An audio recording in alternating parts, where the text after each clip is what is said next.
poco de este material y el resto del material se recoge después con una aspiradora y eso deja descubierto el metal de soldadura y la capa de escoria sólida que queda por encima, digamos.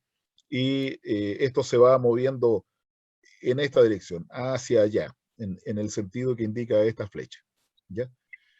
Este proceso, el de arco sumergido, es útil para soldar al arco de manera bastante automatizada o al menos semiautomática, planchas relativamente gruesas de metal. O sea, pasa mucha corriente por él y se funden una enorme cantidad de material y en una sola pasada puede depositar mucho metal fundido y por lo tanto es adecuado para soldar planchas gruesas, no planchas delgaditas. ¿Ya? Bueno, el arco eléctrico es tan versátil que incluso en soldaduras de reparación se puede hacer arco manual bajo el agua. Aquí hay un buzo, ¿ya? Un buzo que tiene habilidades y capacidades de hacer cosas estando sumergido en agua. Y una de las cosas que hacen es que fue entrenado para hacer soldadura en un ambiente sumergido. ¿Ya?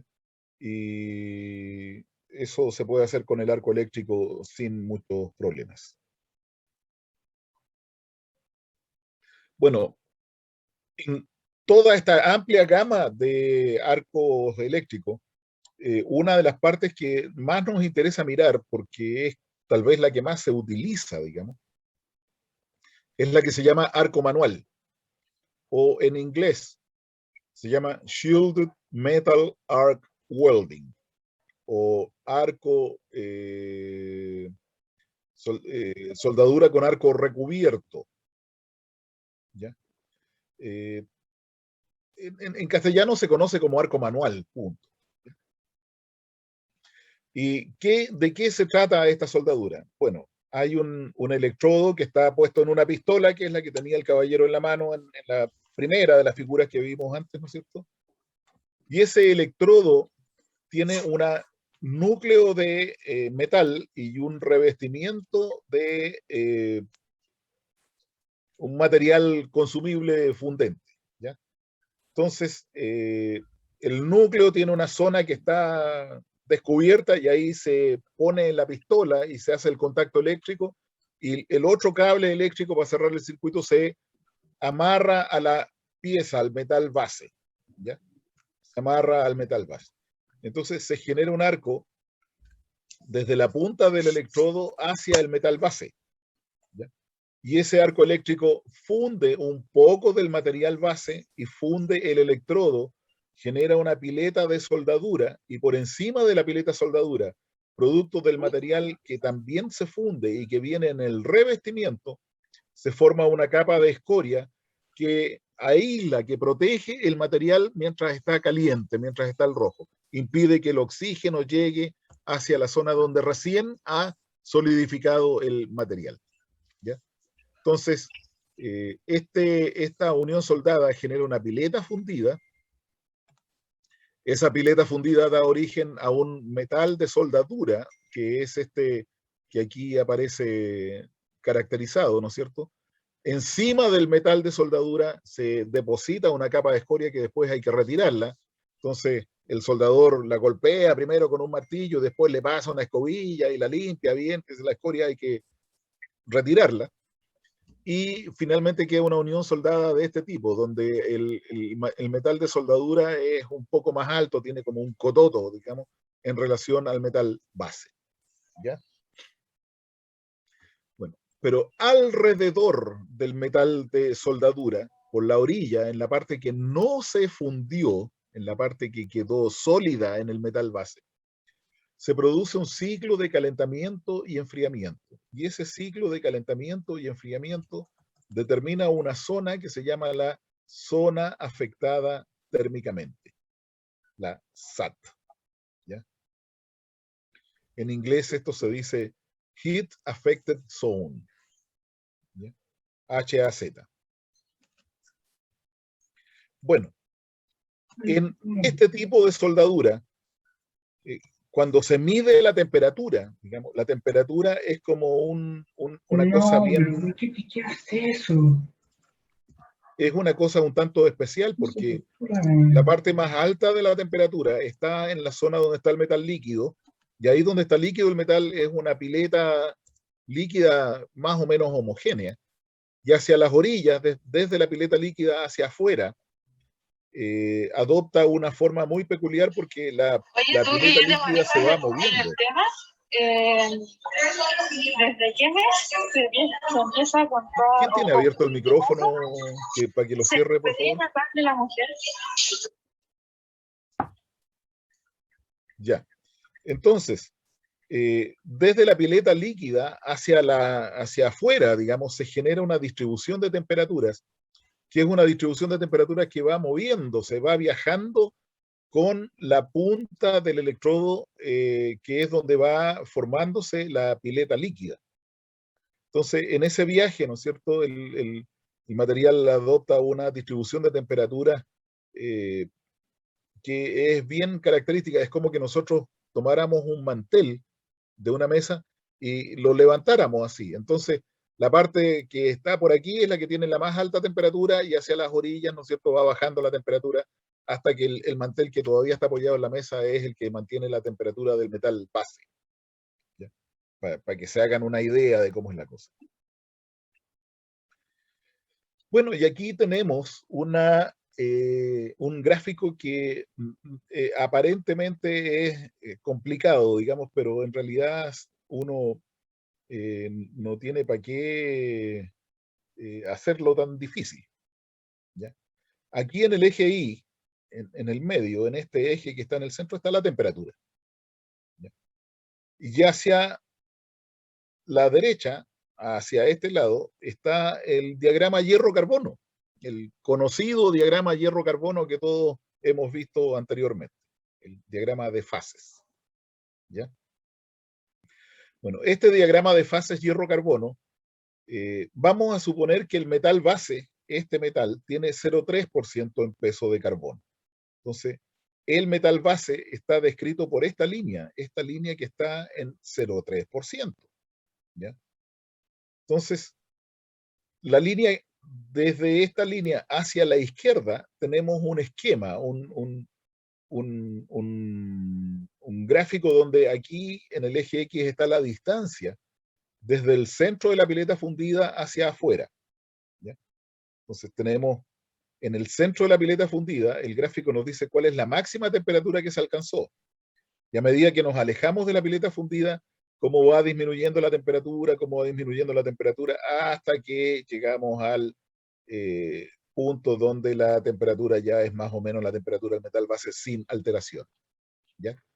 Entonces, esto es lo que yo decía, aquí la distribución de temperatura es como que yo tomara un mantel y lo levantara desde la mesa, y aquí en esta punta, donde tengo los dedos, el mantel afirmado con los dedos, es donde está la temperatura más alta, y aquí hacia la orilla, digamos, donde el mantel todavía está apoyado con la mesa, entonces ahí se produce la temperatura inalterada del metal base. ¿Ya? Y entre medio cambia más o menos de esta forma, que es aproximadamente la forma que adopta el mantel, digamos, cuando lo levantamos desde la mesa. Bueno, entonces ustedes pueden ver que hay un ancho, una cierta cantidad de material, ¿no es cierto?, que se funde, porque la temperatura sobrepasa la temperatura de fusión, hasta por aquí. ¿Ya? Bueno, esa zona es la que forma el metal de soldadura, el metal que llega al estado líquido y después al enfriarse se solidifica. Eso es lo que se llama el metal de soldadura. ¿Ya? Pero hacia las orillas hay diversas zonas que alcanzan otras temperaturas. ¿Ya? 2500 grados, 2000 grados, 1500 grados, 1000 grados Fahrenheit o en Celsius está aquí el equivalente, o sea, 1700 grados Celsius, 1300 grados Celsius, 900, 700, en fin. ¿Ya? Entonces uno puede dibujar en el metal base, líneas de isotemperatura, o sea, líneas de temperatura equivalentes, digamos, que se alcanzan en el metal base. Entonces, entre la línea 1 y la línea 2, el metal pasó de los 2500 a los 1000, bueno, de los 1350, 1400 grados Celsius a los 900 grados Celsius.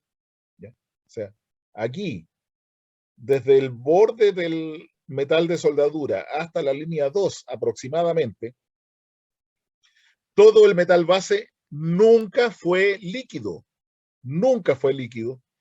pero en algún momento llegó a estar tan caliente que se convirtió en austenita, ¿ya? Se convirtió en austenita, la fase estable a alta temperatura. Y después, por supuesto, como se enfrió, se reconvirtió de la austenita a las fases que son estables a baja temperatura. ¿Y qué fases son? Bueno, eso depende de la velocidad de enfriamiento, del tipo de acero que es, de los elementos valientes que tenga, ¿ya? Y hay otras temperaturas características entre la zona 2 y la 3, ¿no es cierto? Estamos hablando de 900 hasta 730 grados Celsius, ¿ya? Aquí, entre la 3 y la 4 tenemos entre 730 y 700 grados Celsius aproximadamente. Y después de la zona 4 ya estamos en un calentamiento. Aquí todavía está caliente el material, pero es un calentamiento que alcanza una temperatura que no le produce ningún efecto, o sea, no cambia ninguna fase, no hay ningún cambio mayor dentro del acero. Entonces, toda esta zona que cuando se calienta cambia de fase, es lo que se conoce como la zona afectada térmicamente, ¿ya?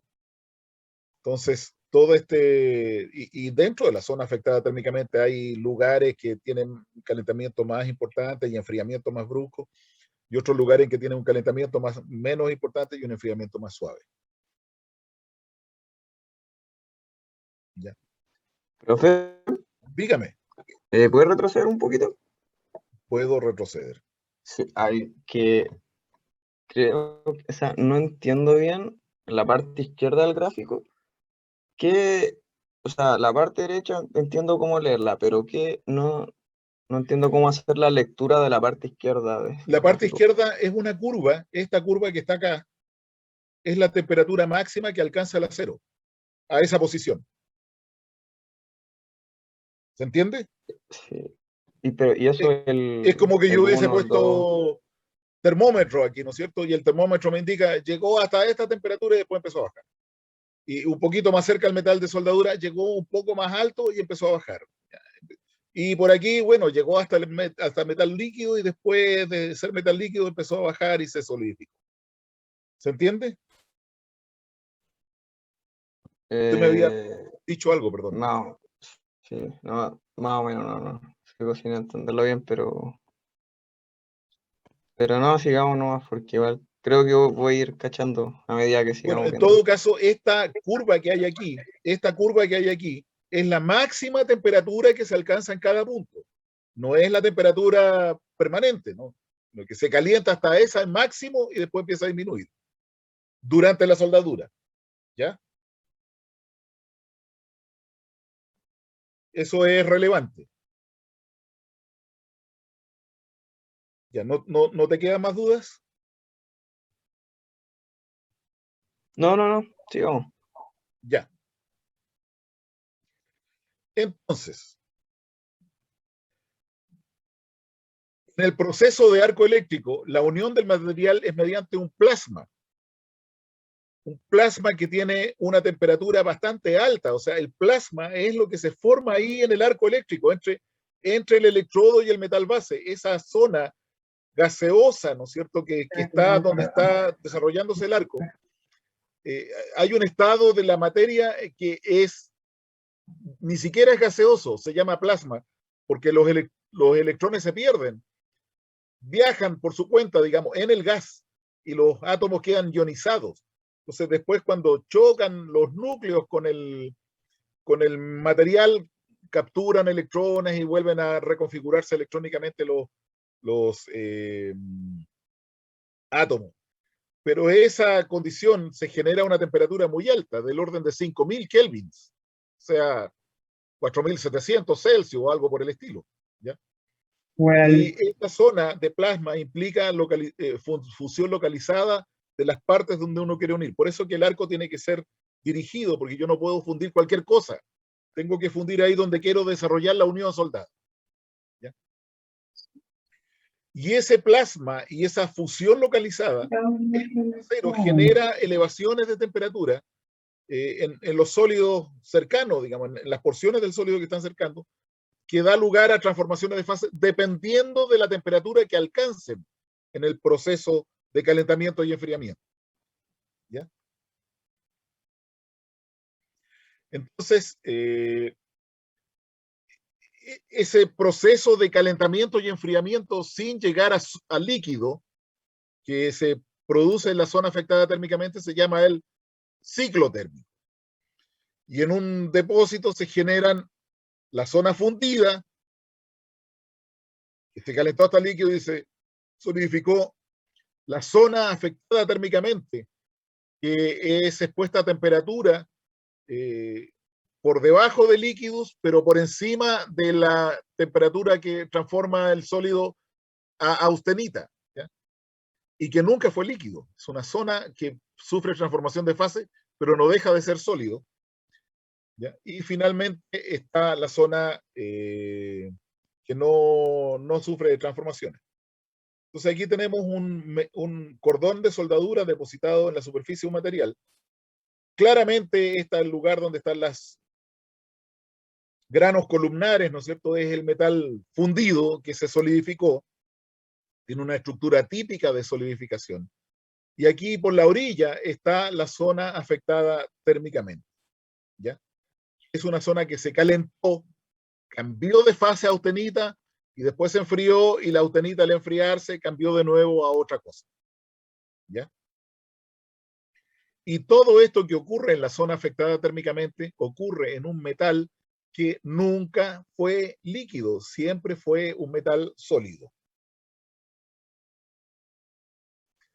¿Se entendió ahora? ¿Quedó un poco más claro?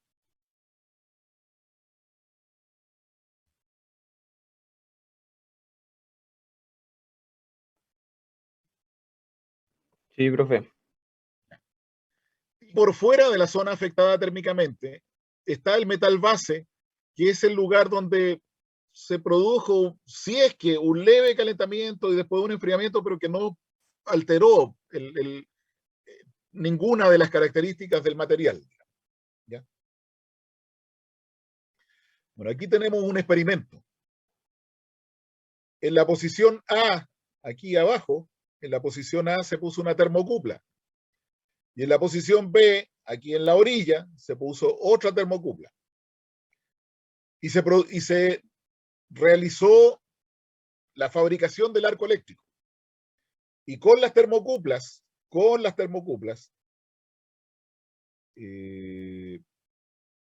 se midió cómo varía la temperatura aquí, en la posición A y en la posición B. Estas curvas que están aquí dibujadas son para un espesor de placa, de 18 milímetros, o sea, una placa de 18 milímetros de espesor. La soldadura fue a 170 amperes, 28 volt,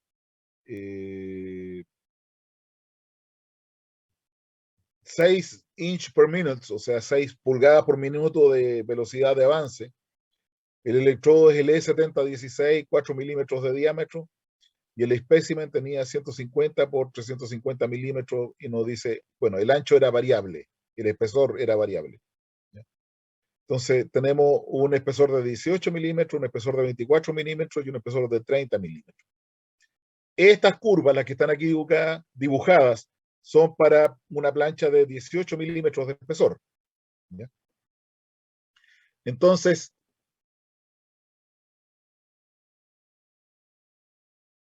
el delta temperatura quiere decir que es la diferencia entre la temperatura ambiente y la temperatura máxima a la que llegó. ¿Ya? Entonces, ese delta temperatura en A llegó a ser, en algunas partes llegó a 700 grados Celsius, por aquí, En otras partes llegó a 540. Sí, por acá. ¿Ya? Y a 300 grados Celsius, o sea, por aquí. ¿Ya? Por aquí. Entonces, a ese delta temperatura, ¿cuáles eran las velocidades de enfriamiento? Las velocidades de enfriamiento en A, por ejemplo, a 700 grados Celsius, esta que está por aquí, ¿cierto? Es 39 grados Celsius por segundo. En cambio en B, perdón, en A, en cambio en B es 45 grados Celsius por segundo. ¿Ya? En A es 39 y aquí es 45. O sea, son parecidas, pero la de A es un poco más lenta que la de B. ¿Ya? A 540 grados Celsius, por acá, digamos, en A tenemos 32 grados Celsius por segundo de velocidad de enfriamiento, la pendiente de esta curva, ¿no es cierto? Y en B tenemos 30. Perdón, en A tenemos 30 y en B tenemos 32. Y a 300 grados Celsius, por aquí, no hay ninguna diferencia, pues las dos tienen la misma pendiente, 5 grados Celsius por segundo. ¿Ya? Eso en el caso de planchas de 18 milímetros. Para el caso de 24 milímetros, de 30 milímetros, hay otras mediciones que aquí aparecen indicadas. ¿Ya? Pero se ve que en la medida en que nosotros nos alejamos de la zona del metal fundido, las velocidades de enfriamiento pasan de ser muy rápidas, ¿ya? En las zonas cercanas al metal fundido, a ser relativamente lentas y uniformes, digamos, iguales en las zonas más lejanas. ¿Ya? Entonces, ¿qué significa ese patrón de calentamiento y enfriamiento? Bueno, aquí en la zona fundida se ven granos de solidificación, pues granos columnares que crecen en el sentido de la extracción del calor y que tienen una forma bastante típica, alargada, como que el resto del metal base fuera un lingote, ¿ya? Que le retira calor por las paredes. Y aquí, en la zona afectada térmicamente, tenemos una primera zona, bueno, aquí hay una zona que se llama parcialmente fundida, que es un borde muy angosto de una zona en que está entre sólido y líquido. ¿Ya? Después la zona afectada térmicamente es una zona en la que el metal cambió de fase desde ferrita o algo por el estilo a austenita, ¿no es cierto? Y después se enfrió de nuevo y sufre ciertas transformaciones. ¿Ya? Hay una zona que se calentó tanto que sufrió recristalización y crecimiento de grano. Hay otra que se transformó muy poco y solo sufrió recristalización y quedó con un grano muy fino. Y finalmente hay una zona de metal base que está esquematizada acá, ¿no es cierto?, que no sufrió ninguna transformación. ¿Ya? Ninguna. Y aquí tenemos algunas micrografías con un acero templable, perdón, con un acero templable. La zona A tiene martensita y cosas así. La zona B tiene ferritas, ¿no es cierto? La zona C tiene algunas otras cosas que precipitaron y la zona D es el mismo metal base que no tiene ninguna transformación prácticamente. ¿Ya? Bueno, ¿cómo se determina la temperatura máxima en cada posición de la zona afectada térmicamente? Bueno, se determina en función de la posición transversal, digamos. O sea, aquí está el centro del cordón de soldadura y esta Y es la distancia perpendicular a la velocidad de avance, a la dirección de avance. Entonces, esto, bueno, es una ecuación diferencial que se resuelve de esta manera, pero es 1 partido por Tm menos T0, donde Tm es la temperatura máxima y T0 es la temperatura ambiente, ¿ya? O, perdón, la temperatura inicial que tenía el material, no la temperatura ambiente. En la mayoría de los casos se toma como la temperatura ambiente, pero hay casos especiales donde se toma como la temperatura inicial del material y hay que medirla incluso. 1 partido por temperatura máxima menos temperatura inicial es igual a 1 partido por temperatura de fusión menos temperatura inicial más 4,13 por B, por Rho, por C, por HN, por Y. B es el espesor del material, Rho es la densidad, C es el calor específico y es la distancia desde el borde de fusión. Y K es la conductividad térmica del acero. Y K hasta ahora no se usa. ¿Ya? Entonces, esta es la manera como uno puede calcular la temperatura máxima en cada posición en la medida que nosotros nos vamos alejando del cordón de soldadura. ¿Ya? En cada posición yo tengo una temperatura máxima a la que he llegado. Bueno, el aporte calórico, o sea, cuánto energía realmente el proceso del arco le entrega a la unión soldada, se llama H sub n, ¿ya? Y el H sub n, que es este mismo que está acá, este HN, ¿ya? Se mide de la siguiente forma.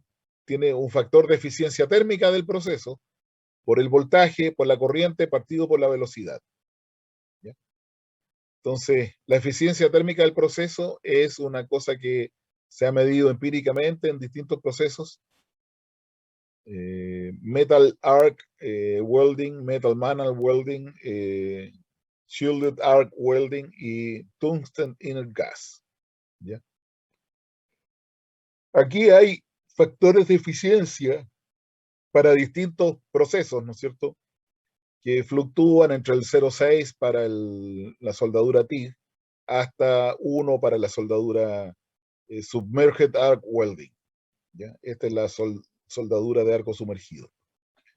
Donde V es el voltaje, I es la corriente y V minúscula es la velocidad con la que se va moviendo la punta del electrodo. ¿Ya? Entonces, esa curva, 1 partido por Tm menos T0, es igual a 1 partido por Tf menos T0 más 4,13 B, Rho, C, partido por H sub n por Y, es la que nos permite decir, bueno, cuando Y es 0, la temperatura es esta. Cuando Y es 1 centímetro, 2 centímetros, 3 centímetros, y se puede ir calculando así la temperatura máxima a la que cada parte dentro de la zona afectada térmicamente alcanza a llegar. Y la zona afectada térmicamente, por supuesto que se muestra un patrón de comportamiento distinto entre la que se calienta y se produce completa autenitización, o sea, que llega por encima de A sub 3, y la que se produce una autenitización parcial, o sea, que llega solo por encima de A sub 1. ¿Ya? Donde aquí se convierte en austenita la perlita que puede haber, pero la ferrita protectoide sigue siendo ferrita y no da su brazo a torcer, por así decirlo. ¿Ya? Y aquí tenemos las micrografías. En la zona A, esta de acá, es donde se produce el calentamiento y el enfriamiento más rápido, y por lo tanto aquí se forman las típicas estructuras que se forman cuando el enfriamiento es rápido en un acero que tiene medio carbono, digamos, 0,3% ya está por ahí dentro del medio carbono. ¿Ya? Se produce martensita, evidentemente. ¿Ya? Y aquí no se produce martensita, pero se produce vainita, ¿no es cierto? Y por acá se producen alteraciones bastante menores de la estructura y ya lejos del material base, sin haber sentido el calor ni nada, es cuando se observa esta microestructura inalterada, que es la misma microestructura inicial del acero. ¿Ya? Bueno, para determinar la velocidad de enfriamiento, hay que determinar la pendiente de esa curva de máxima temperatura que nosotros encontramos. Esa pendiente se determina como D temperatura a D tiempo, ¿no es cierto? Y es 2pi por K partido por H sub n por T menos T0.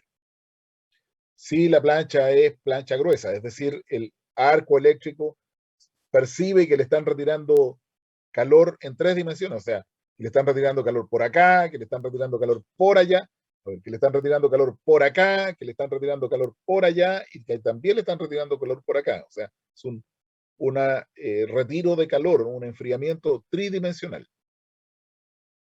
Eso ocurre cuando el material puede ser considerado como una plancha gruesa para efectos de la soldadura y tiene un enfriamiento en 3D.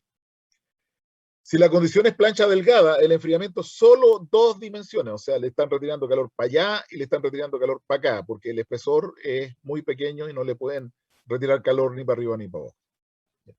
Cuando es condición de plancha delgada, la pendiente de la curva es 2pi k rho c, etcétera, etcétera, etcétera.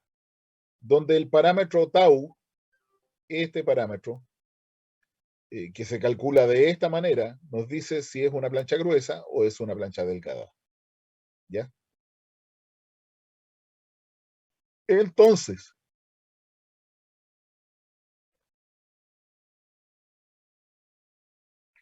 la velocidad de enfriamiento suele ser relevante porque esa velocidad de enfriamiento nos va a decir qué es lo que se forma cuando el material se enfríe. El que se transformó a austenita se va a enfriar a qué velocidad y qué alcanza a formarse con esa velocidad de enfriamiento. Bueno, ahí están las variables térmicas.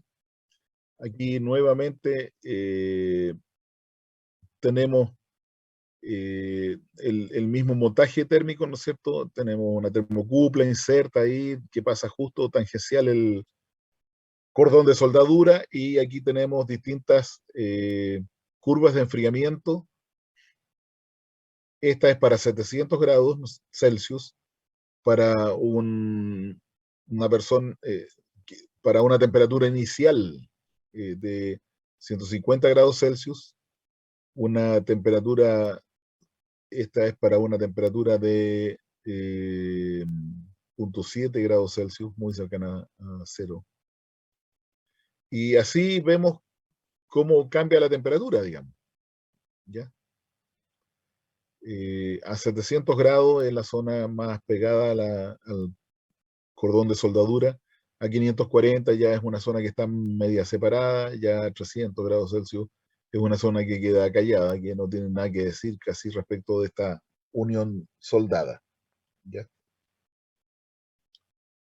Bueno, y aquí tenemos el efecto sobre el material. Acuérdense que este es un acero de 0,3% en peso de carbono. Y por aquí nos dijeron que otras cosas tenían. 0,2 a 0,21, 0,8 a 0,158, silicio 0,22 a 0,71 y total de soluto de raíz de M.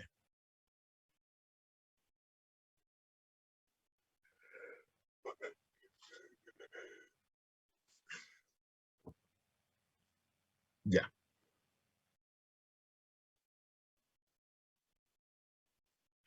Entonces, en una plancha delgada, la velocidad de enfriamiento es función del espesor. En una plancha gruesa, la velocidad de enfriamiento es distinta de una función del espesor. ¿Ya?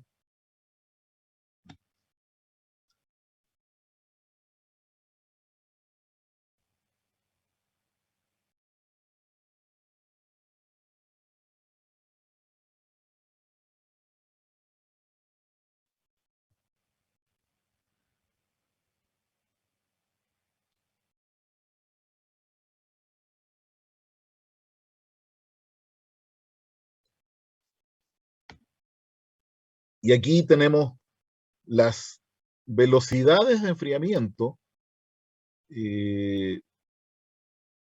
comparadas con las velocidades de enfriamiento en un gráfico que lo veíamos la clase pasada, el gráfico de enfriamiento continuo o curva CCT, Continuous Cooling Transformation. ¿Ya? Entonces, para un acero de 3% de carbono, la curva de la temperatura eutéctica la temperatura eutectoide debiera crecer un poquito, en fin, debiera haber algunas transformaciones, ¿no es cierto? Entonces, si tenemos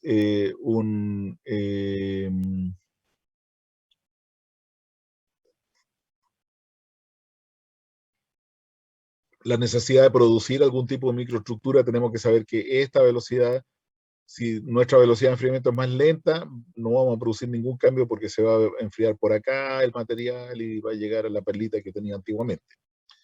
Pero aquí ya vemos que puede llegar a una zona interesante o más aún aquí. a una zona que no se habían comunicado y por lo tanto uno no le había dicho al otro, oye, tenéis que montar el experimento y construye las cosas para llegar a medir la temperatura y al final lo tuvieron que hacer a última hora y lo pusieron como pudieron. Y esto es lo que les da en términos de su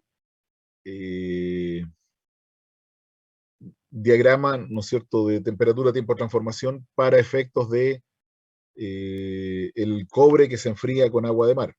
Y aquí apareció lo más campante, ¿no es cierto? El hecho de que en la zona más cercana al metal líquido había una porción de la soldadura que generaba martensita, ¿ya? Y que eso era para un aporte de calor de la soldadura misma que era bastante bajo, digamos, no era una cosa muy fuerte.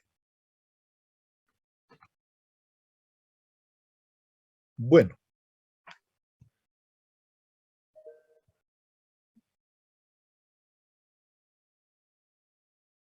aquí tenemos una medición de temperatura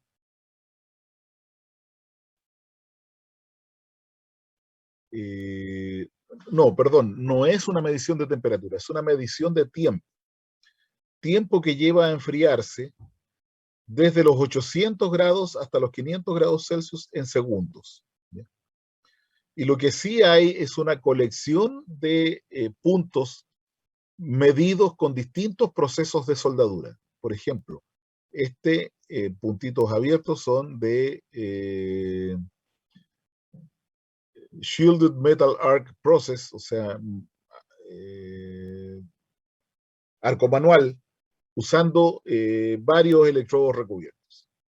Después estos puntos negros que están por acá, esos puntos negros, arco sumergido. Estos triángulos negros rellenos, ¿a dónde hay un triángulo relleno? Ahí hay un triángulo relleno. Aquí hay otro de estos triángulos negros. Esos se refieren al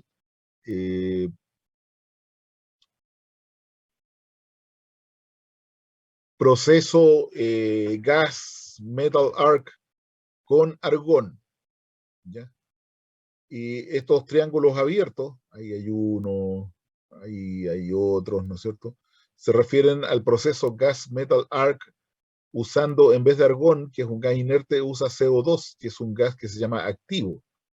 O sea, hay gente que le dice inert gas metal arc y active gas metal arc, para reconocer un proceso y el otro. Y finalmente, esta letra X, ¿no es cierto? Es la dureza promedio de varios especímenes, 5 especímenes, con la ayuda del diagrama CCT para una temperatura máxima de calentamiento de 2372 Fahrenheit. O sea, aquí lo mandaron a freír monos al caballero que hizo la soldadura y ya no lo admitían en la casa porque molestó mucho. ¿Ya? Pero la temperatura máxima de calentamiento sobrepasaba enormemente las posibilidades de presión de este gráfico. Entonces aquí se mide solo lo que estaba pasando en la zona afectada térmicamente. Y es el tiempo que se demora en enfriarse desde 800 hasta 500. Tiempo que se demora en enfriarse desde 800 hasta 500, que está además medido en segundos. Entonces tenemos la dureza Vickers, ¿no es cierto? Medida aquí a lo largo de esta curva, y en esta misma curva uno puede leer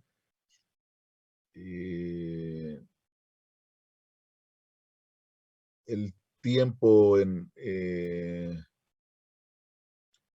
para una aparente velocidad de enfriamiento, el tiempo para enfriar desde 800 hasta 500 10, 15, 20 segundos o algo por el estilo. Esta temperatura entre 800 y 500 se llama el T8 quintos. ¿Ya?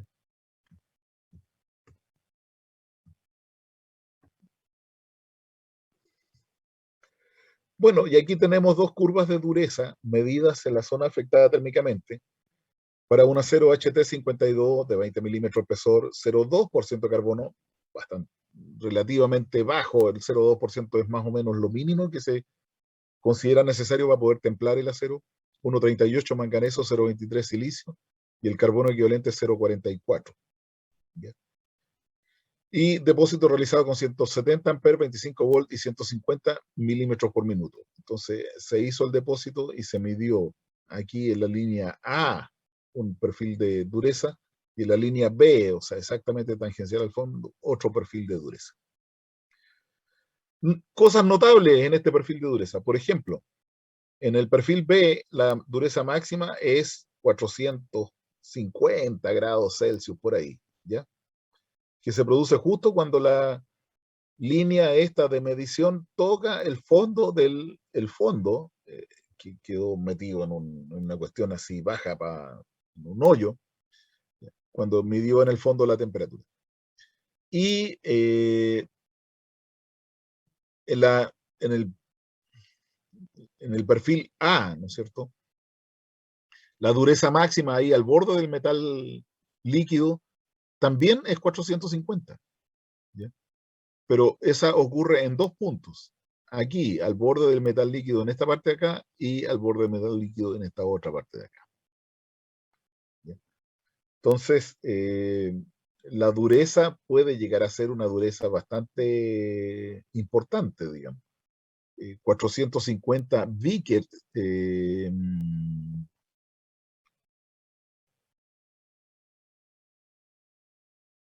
¿Qué dureza es esta Vickers?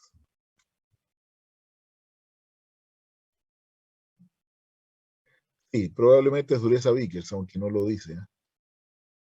Debiera decirlo.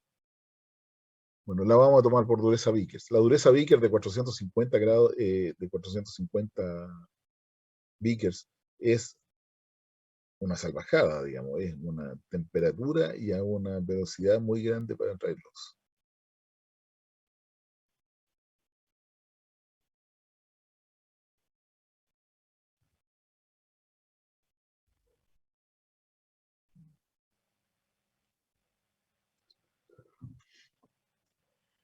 Bueno, como conclusión de esto, lo que podemos decir es que en la zona afectada térmicamente se pueden producir durezas relativamente altas, digamos, ¿ya? Que envuelven al metal de soldadura en todo su contorno. O sea, la dureza alta está aquí, la dureza alta está acá y la dureza alta también está aquí. ¿Ya? Entonces, eso nos da pie para mostrar uno de los fenómenos más insidiosos y más crueles que tiene la soldadura respecto de los pobres operadores que la fabrican. ¿Ya?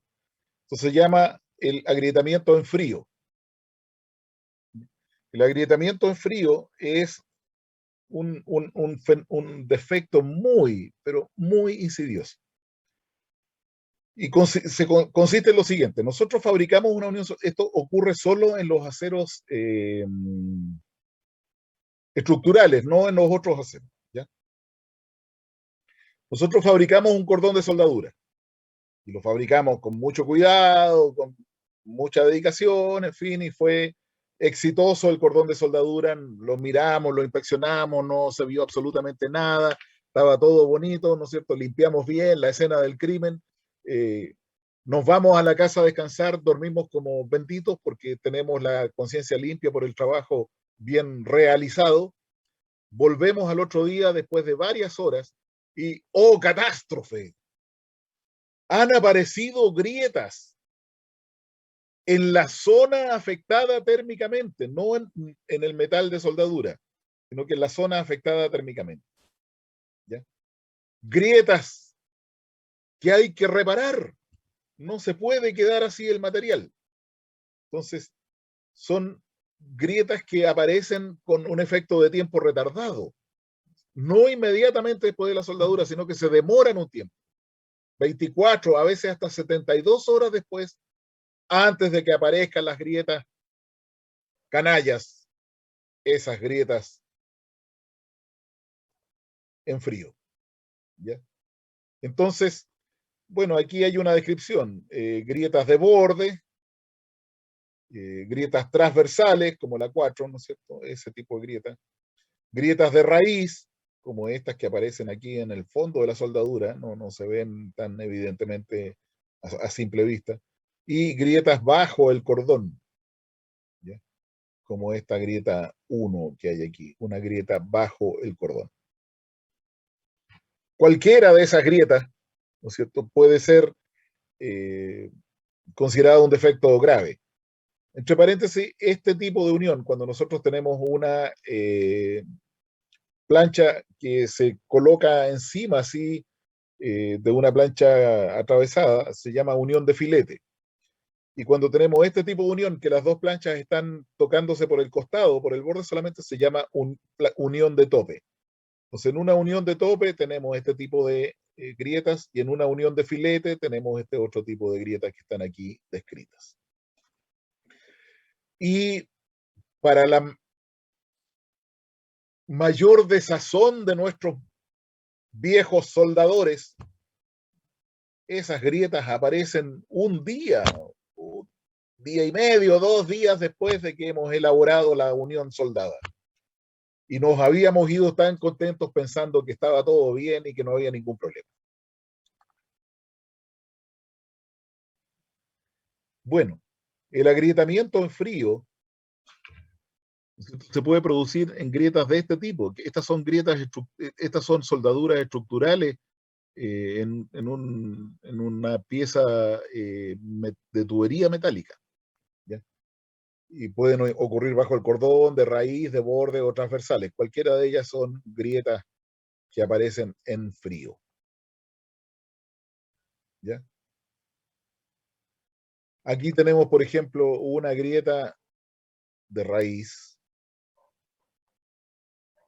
¿ya?, que apareció bastantes horas después de que se elaboró la unión soldada esta, que parece que es una unión de filete, ¿ya? Y se ve claramente que la grieta sale desde la zona afectada térmicamente y después se propaga por el metal, llega incluso a esta zona en que parece haber metal base sin influencia, sin transformación. Y aquí se ve cómo esta grieta, ¿no es cierto?, induce algunas otras cosas en zonas más o menos alejadas del cordón de soldadura y que tienen, sin embargo, granos que se separaron y que generaron un fenómeno de agrietamiento, aunque no es evidente ni visible en la superficie del material. Profe, Dígame. profe, ¿qué cuidado tiene que tener el soldador para que no se le produzcan estas grietas? Allá vamos. ¿Ya?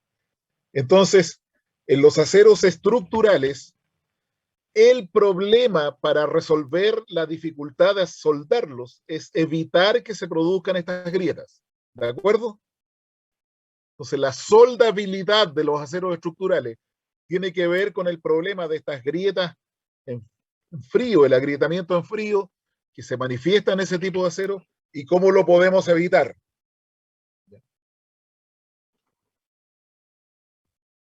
Bueno, ¿cuáles son las causas? ¿Por qué se produce este agrietamiento? Hay 3 causas en realidad. La primera es una elevada dureza en la zona afectada térmicamente.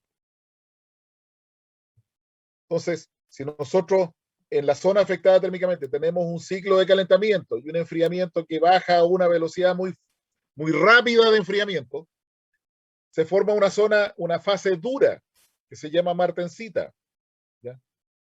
Y esa fase dura martensítica es la más propensa a sufrir este tipo de agrietamiento. Y la dureza que se genera en la zona afectada térmicamente es función del de la composición del material, de la composición química del material. Ustedes se recordarán que se forma martensita a velocidades más rápidas o velocidades más lentas, dependiendo de qué elementos aliantes tiene el metal, ¿no es cierto? Entonces, esta dureza, la dureza de la zona afectada térmicamente, es función de la templabilidad, que depende de lo que se llama el carbono equivalente de la zona.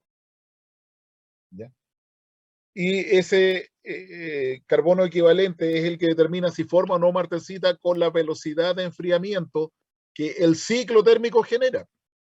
Y la velocidad de enfriamiento, nosotros no la modulamos, soldamos y el material se calienta y se enfría siguiendo el patrón que le corresponde al ciclo térmico de calentamiento y enfriamiento. ¿Ya? Pero sí podemos ver si es que ese calentamiento y enfriamiento, y sobre todo la velocidad de enfriamiento, me va a generar martensita en un acero de este carbono equivalente. Y el carbono equivalente es esto. ¿Ya? Tenemos el carbono equivalente del contenido de carbono más el contenido de manganeso partido por 6, más el contenido de cobre más níquel dividido por 15, más el contenido de cromo, vanadio, molibdeno dividido por 5. ¿Ya? Entonces hay algunos aceros que afectan más la templabilidad y otros que afectan menos la templabilidad, y eso se representa en esta fórmula del carbono equivalente. ¿Ya? Entonces, primera condición, elevada dureza en la sal. ¿Y qué tan dura podemos aceptar que sea la sal? Depende del carbono equivalente. Mientras más alto el carbono equivalente, tenemos que aceptar durezas más bajas. ¿Ya? Segunda condición, presencia de hidrógeno. Ustedes dirán, ¿de dónde mierda le va a entrar hidrógeno ahí a la unión soldada? ¿Dónde hay hidrógeno, chiquillos?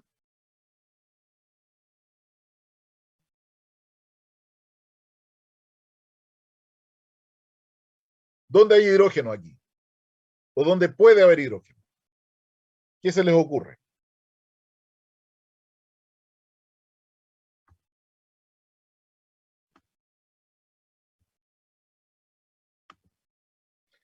A ver, don Benjamín Santana. ¿Está por ahí, don Benja?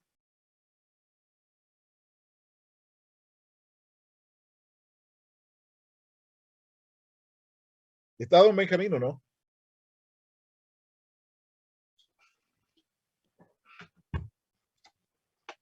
¿Huyó vilmente? ¿Don Martín Vázquez está por ahí?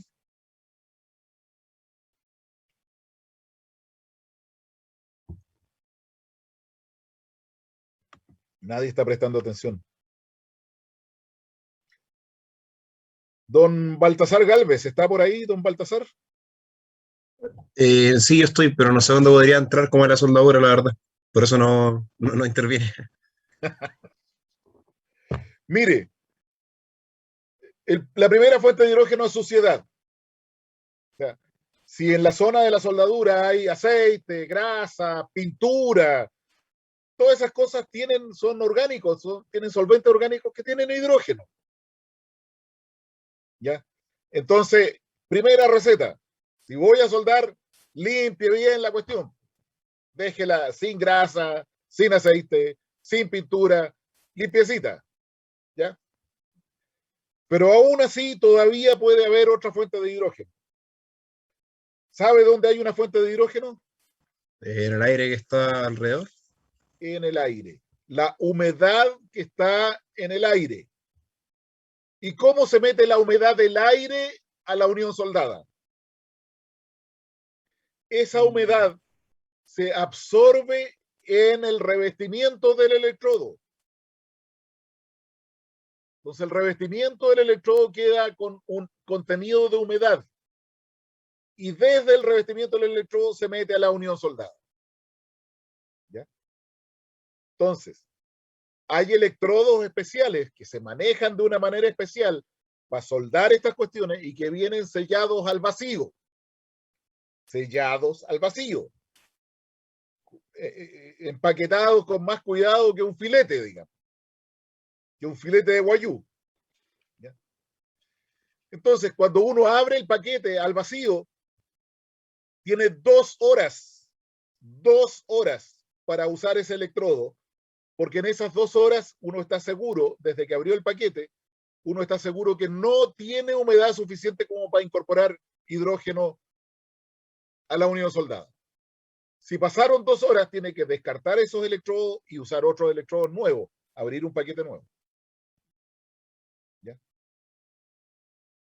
Entonces, las fuentes de humedad son de la suciedad y de la humedad del aire a través del revestimiento del electrodo. Se puede evitar la suciedad, pero la humedad absorbida en el revestimiento del electrodo es imposible evitar. ¿Ya?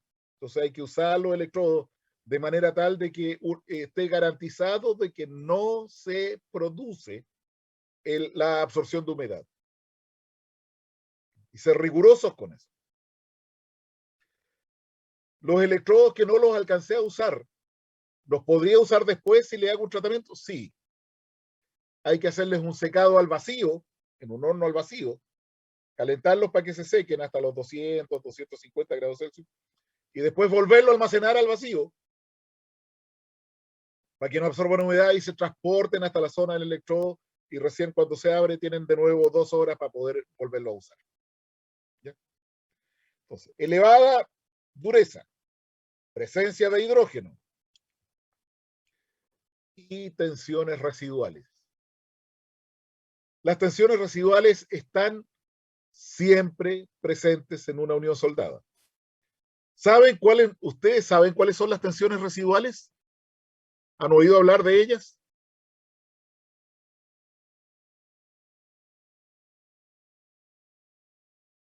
¿Quién me puede dar un ejemplo de tensión residual?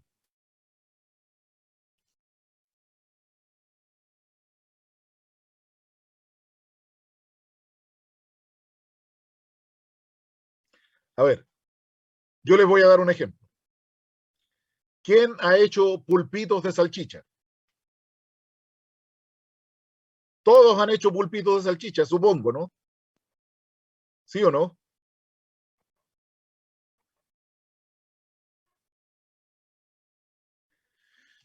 Las salchichas se les corta ahí la punta y se cuecen y se separan las puntitas y quedan así como brazos de pulpo. Esos son los pulpitos de salchicha. ¿Por qué se separan? ¿Qué le pasa a los pulpitos que no se quedan apretados así como una salchicha normal, sino que tienden a separarse? Bueno, mi respuesta es que la superficie está más seca que el interior. La superficie de la salchicha pierde agua en la medida en que está en la atmósfera, dentro del refrigerador, que pierde agua. Y como pierde agua tiende a contraerse, a apretarse. Y la zona del interior de la salchicha no pierde tanta agua y por lo tanto tiende a quedar expandida, hinchada. Entonces cuando nosotros cortamos la salchicha en 4, lo que hacemos es evitar que esa zona hinchada se compense con la zona comprimida, y la zona comprimida tiende a achicarse y hace que las puntas se doblen para afuera. ¿Ya? Eso es una tensión residual. Es invisible, pero está presente dentro del elemento completo. En las soldaduras, las tensiones residuales son inevitables. Siempre se producen, siempre. Pero se pueden minimizar o eliminar eventualmente haciendo un tratamiento térmico que se llama tratamiento térmico post-soldadura. En inglés es PWHT, Post-Welding Heat Treatment, se llama eso. Entonces, un proceso de calentamiento para minimizar los esfuerzos residuales y después un enfriamiento lento. ¿Ya? No se llega al nivel de austenita, pero se calienta un poco para evitar ese esfuerzo residual, para minimizarlo. Bueno, la dureza en la SAT depende de la velocidad de enfriamiento de la soldadura y la diferencial de temperatura en función del tiempo depende del proceso, de las variables del proceso, ¿no es cierto? Y tenemos B, H y T0 donde B es el espesor, H es el aporte térmico y T0 es la temperatura inicial. La más manejable es T0, la temperatura inicial. Por lo tanto, para minimizar, hacer más pequeño el tratamiento, la velocidad de enfriamiento y evitar que se produzca esta martensita, ¿no es cierto? Lo que se usa es precalentar, o sea, hacer que el T0 sea más alto. Al ser más alto el T0, ¿ya? Al ser más alto el T0, esta diferencia, la temperatura máxima menos la temperatura inicial, es menor. Y al ser menor esta diferencia, la velocidad de enfriamiento es menor. Y al ser menor la velocidad de enfriamiento, la posibilidad de que se forme martensita disminuye. ¿Hasta cuándo tengo que precalentar? Bueno, hasta que la velocidad de enfriamiento que se va a producir en el enfriamiento asegure que no se genera martensita, y eso depende del carbono equivalente. Entonces el precalentamiento disminuye el DT a DT, disminuye la velocidad de enfriamiento, contribuye a reducir los esfuerzos por contracción, porque como está caliente, se calienta pero no se contrae mucho, y contribuye a eliminar algo de hidrógeno, de la unión soldada, se escapa hacia la atmósfera. El carbono equivalente, las fórmulas más usadas son estas, ¿no es cierto? Y aquí tenemos una primera receta. Si el carbono equivalente es menor que 0,30, la temperatura inicial de precalentamiento puede ser 20 grados Celsius, o sea, la temperatura ambiente. Si el carbono equivalente está entre 0,30 y 0,45, use un precalentamiento entre 100 y 200 grados Celsius. Si el carbono equivalente es mayor a 0,45% en peso, use una temperatura de precalentamiento mayor a 200 grados Celsius. Primera receta. Aquí tenemos otro ejemplo de agrietamiento por hidrógeno. ¿Ya? Era una unión de filete, donde había una separación de los materiales aquí. Se hacía aquí el cordón de soldadura, aquí está el cordón de soldadura fabricado inmediatamente después de la soldadura, y aquí está 24 horas. Horror de horrores. Dos grietas, esta de aquí y esa de allí. Entonces ese es un problema de que se incorporó humedad al revestimiento del electrodo, o estaba sucio con pintura, había hidrógeno, y eso nos lleva a un problema grave de agrietamiento. El hidrógeno es importado de la atmósfera, en la medida en que la zona se enfría, se sobresatura en hidrógeno, la zona fundida, y difunde hacia la zona afectada térmicamente, ¿ya? En el momento en que la zona afectada térmicamente está caliente, esa es la gracia, porque el hidrógeno, como es chiquitito, se puede mover, puede difundir con cierta velocidad. Y al enfriar rápidamente, el hidrógeno es retenido en la autenita, que se convierte en martensita, en la cual es insoluble, y el hidrógeno atropado en martensita está a un nivel de alta energía y se escapa, y se acumulan las discontinuidades, las inclusiones, los bordes de grano, qué sé yo. Y en las discontinuidades se recombina, vuelve a formar H2 y genera una alta presión interna que, actuando junto con las extensiones residuales, genera microgrietas. Entonces deben aplicarse procedimientos de soldadura que controlen el hidrógeno, y esto se ve en el nomograma de Bailey. Esta es la segunda receta, el nomograma de Bailey, que está aquí. ¿Ya? Aquí, si nosotros aceptamos en un proceso normal, podemos aceptar 350 Vickers como crítico en la unión soldada, en la zona afectada térmicamente. Si el proceso es con un proceso en bajo hidrógeno, podemos aceptar hasta 400. Y si el proceso es ultra bajo hidrógeno, o sea, lo hacemos con mucho cuidado y aseguramos de que el hidrógeno, podemos aceptar hasta 450. Supongamos que lo vamos a hacer en 350. ¿Ya? Y el carbono equivalente de nuestro material está por aquí, digamos 46, 46, 48, 0,48. ¿Ya? Eso nos da una línea vertical acá, el carbono equivalente. Por este otro lado tenemos el aporte energético, que son 2,2 kilojoules por milímetro de cordón. ¿Ya?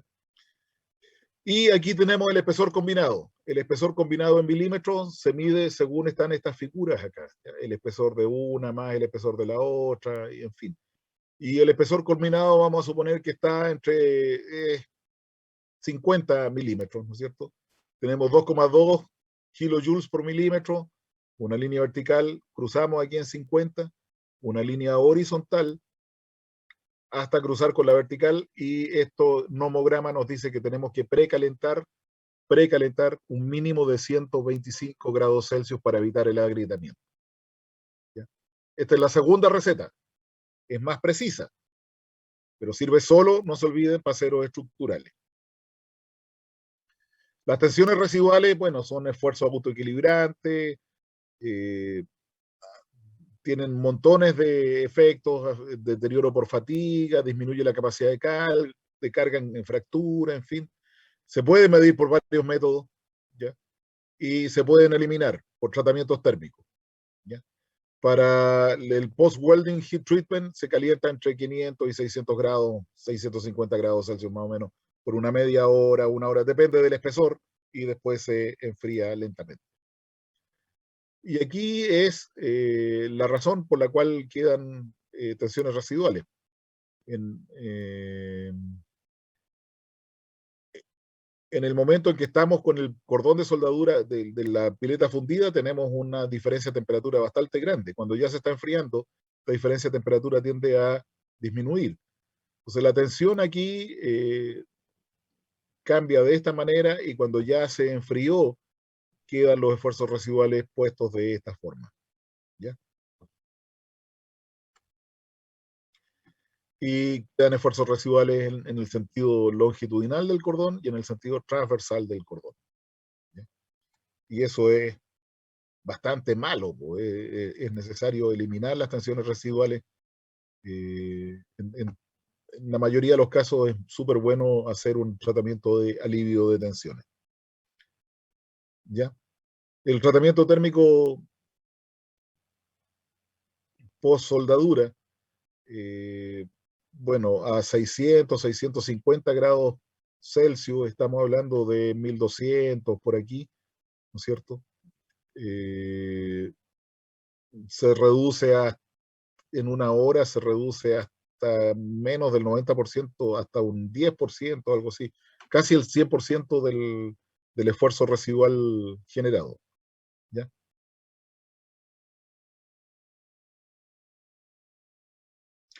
Y el esfuerzo promedio que permanece después del tratamiento es bastante bajo, digamos.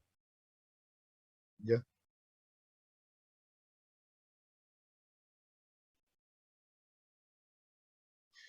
Bien, pues, vamos a quedar hasta aquí. Yo quiero hacer una detención en este minuto, ¿ya? Quiero dejarlos descansar porque es un tópico relativamente complicado. Voy a detener la grabación, vamos a parar unos 10 minutos o algo así, y después vamos a continuar con una segunda parte en la que vamos a entrar en otro tópico. ¿Ya? Así que si tienen alguna pregunta pueden